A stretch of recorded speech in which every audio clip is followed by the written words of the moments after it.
Hey, this is Kevin with the Pied Piper podcast, and just a thought. This week I've been thinking a lot about Philip Yancey. I've read his books. I enjoyed them a lot, but he is a human being.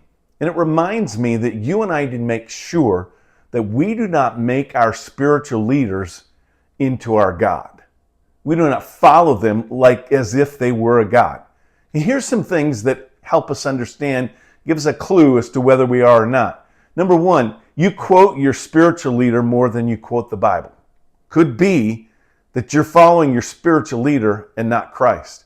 You talk more about your spiritual leader, what he has done, more than you talk about what Jesus has done. Indication. You don't search the scriptures to see if what your spiritual leader has said is in line with the Bible. You believe it because he said it or she said it, and you follow them. Number four, you caution other people to never question what your spiritual leader says or does. Number five, you know your salvation depends on what your spiritual leader says more than it does upon what Jesus Christ has done for you. You sense that concern inside of you that you're following your spiritual, you're making a God, an idol out of your spiritual leader, and so your salvation really is resting more on what that person does than what Jesus Christ has already done. Matthew 24 says, false messiahs and false prophets will appear and perform great signs and wonders to deceive, if possible, even the elect.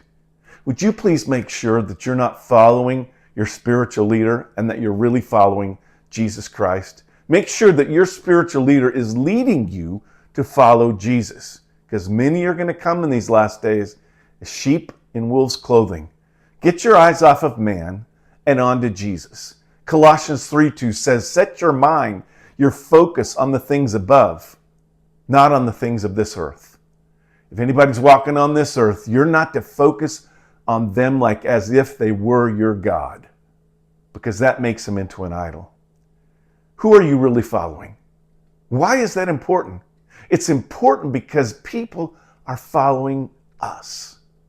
Make sure that you know that you're following Jesus Christ and your eyes are fixed on him. There's a quote I want to give to you as we close. Remember, whatever you run to in a crisis is where your Christ is. Wherever you run to or whatever you run to in a crisis is where your Christ is. Join us, would you, the Pied Piper podcast, because it's important who you follow, because somebody's following you.